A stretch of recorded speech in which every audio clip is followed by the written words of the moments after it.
3I Atlas is only the third object ever known to have come from another solar system light years away. For 50 years, physicists have studied comets. We know how they move, what they're made of, how they behave near the sun. Everything follows predictable laws. Until 3 months ago. An object called 3I Atlas entered our solar system, and what it did during its closest approach to the sun broke every rule we have. It slowed down when it should have sped up, and now it's sending signals directly to Earth. When 3I Atlas first appeared in July, every astronomer made the same assumption. Interstellar comet. The data seemed obvious. It had a cloudy tail. It came from beyond our solar system.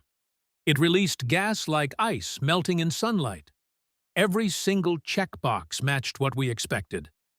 But that assumption contaminated everything that came after. We were trying to understand a smartphone using steam engine physics. And the longer we held on to that wrong idea, the more dangerous our ignorance became. Because what's out there isn't a comet. The first sign something was wrong appeared in October. 3I Atlas started slowing down. That's not how space works. When objects fall toward the sun, gravity pulls them faster. Solar wind pushes them away. Gas bursting from melting ice creates thrust that speeds them up.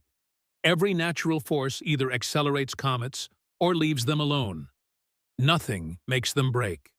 Yet, 3I Atlas lost speed. Not a little. Measurably. Consistently. Like someone was stepping on the brakes. Scientists scrambled for explanations. Maybe unusual gas jets pointing the wrong direction. Maybe we calculated the mass wrong. Maybe equipment errors across multiple observatories on different continents. Somehow all made the same mistake. But there was another explanation nobody wanted to say out loud. Then came the images from Mars orbit telescopes, high-resolution photos of 3I Atlas surface, and what they showed made no sense for a natural object. Hexagonal patterns, perfectly arranged, like a honeycomb carved into rock, circular openings, same size, same spacing, same depth, cylindrical structures extending from the main body at precise angles. Geologists tried to explain it. Maybe exotic crystallization. Maybe fracture patterns from tidal forces during formation. Maybe our brains were just finding patterns in random noise, like seeing faces in clouds. But here's the problem. The patterns weren't random. They had mathematical precision, ratios that repeated, symmetry that required specific conditions to form, conditions that don't exist in nature. Only in design. The chemical analysis revealed something even stranger. Normal comets are mostly water ice. That's what forms in space when stars are born. Water is everywhere in the universe. Every comet we've ever studied from our solar system shows water as the primary ingredient. 3I Atlas is 96% carbon dioxide, almost no water at all. That doesn't happen naturally. It's like finding a fish that doesn't need water. Chemically possible, but it makes no sense for how these objects form, unless it didn't form naturally. Unless someone built it with specific materials for specific purposes. And what happened during its closest approach to the sun confirmed that possibility in ways that terrified every scientist watching. October 29th, 3I Atlas reached its closest point to the sun. Every major telescope locked onto it for 48 straight hours. At that distance, solar radiation hits like a blowtorch. Surface temperatures climbed over 400 degrees Celsius. That kind of heat should cause catastrophic responses. Ice should explode into gas. The nucleus should fragment. We've watched dozens of comets tear themselves apart under that kind of thermal stress. 3i Atlas did the opposite. As it got closer to the Sun and temperatures increased, the outgassing decreased. Let me say that again because it sounds impossible. More heat resulted in less gas. The cloud around it actually shrank by 40% during maximum solar exposure. That violates thermodynamics. Heat energy has to go somewhere. It should melt ice, crack rock, or radiate back into space as infrared light.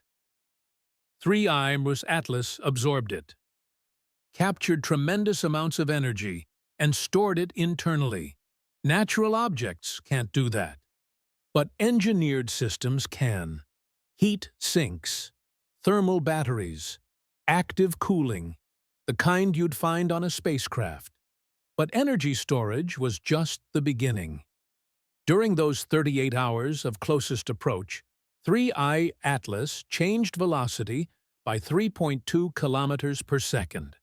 For an object weighing 33 billion tons, that requires sustained force equivalent to 200 million space shuttle engines firing simultaneously for a day and a half. No natural process produces that kind of force. Solar radiation at that distance? Not even close. Outgassing from ice? 5 orders of magnitude too weak. Gravitational interactions actually speed objects up during close approach, not slow them down. Orbital mechanics specialists reviewed the data for days.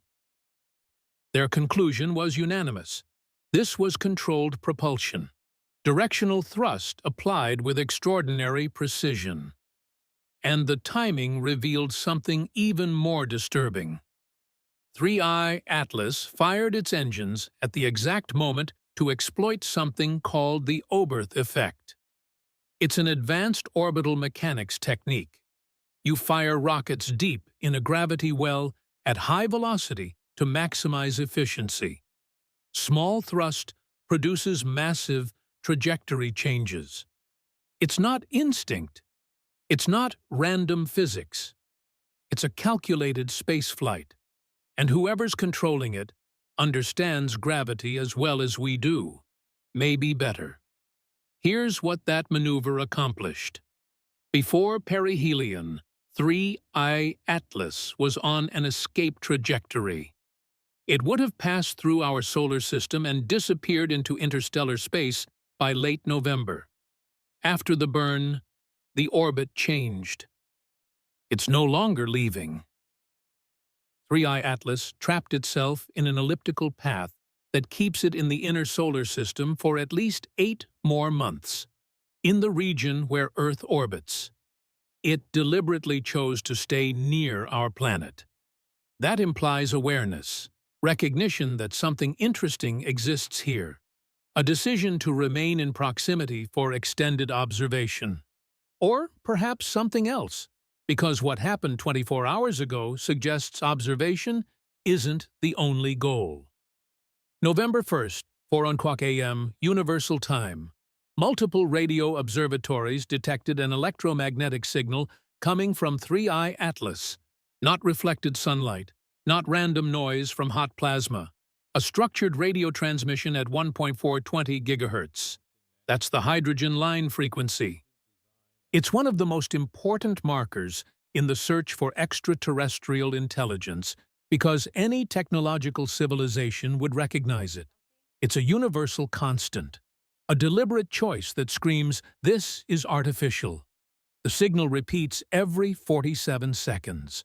Mathematical patterns, prime numbers, basic arithmetic, geometric ratios. It's exactly the protocol we would use to establish communication with an intelligence that doesn't share our language. You start with universal mathematical truths, then build complexity from there. SETI researchers have been analyzing it non-stop. The encoding has multiple layers. It's not random, it's teaching us its language.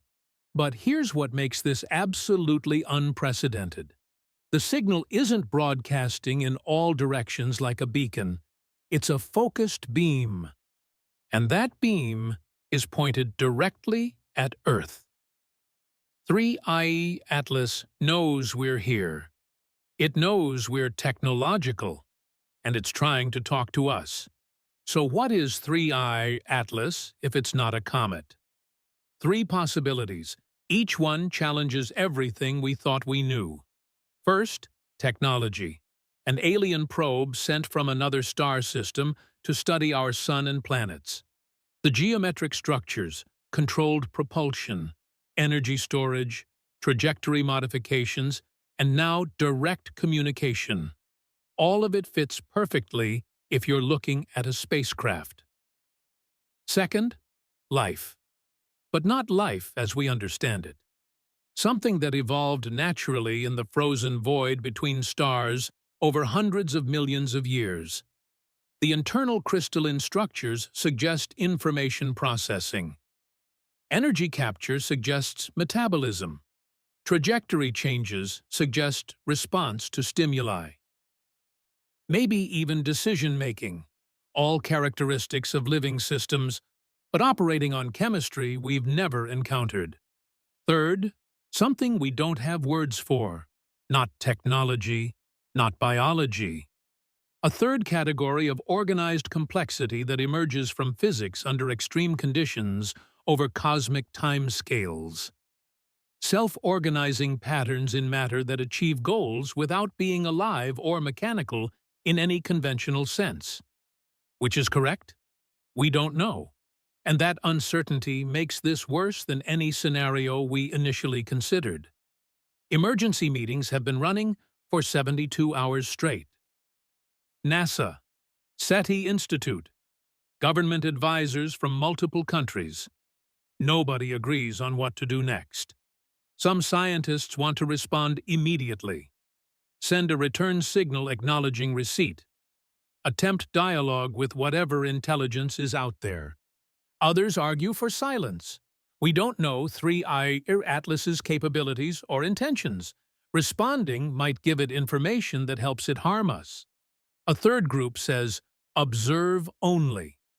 Stay quiet. Maybe if we don't answer, it'll assume no intelligent life exists here and eventually leave. Every option carries catastrophic risk. If we respond, and it's hostile, we've confirmed our presence and technological level. If we stay silent, and it's peaceful, we waste the most significant opportunity in human history. If we just watch, we might learn something critical. Or we might just be stalling, while 3I Atlas proceeds with plans we can't stop anyway. But here's what nobody's talking about in these meetings. The signal changed 3 hours ago. The mathematical patterns are evolving, getting more complex. Like it's moving past basic introduction and starting to communicate something specific. And the beam is getting stronger, tighter focus, more power. Like it's making absolutely sure we're paying attention to what comes next.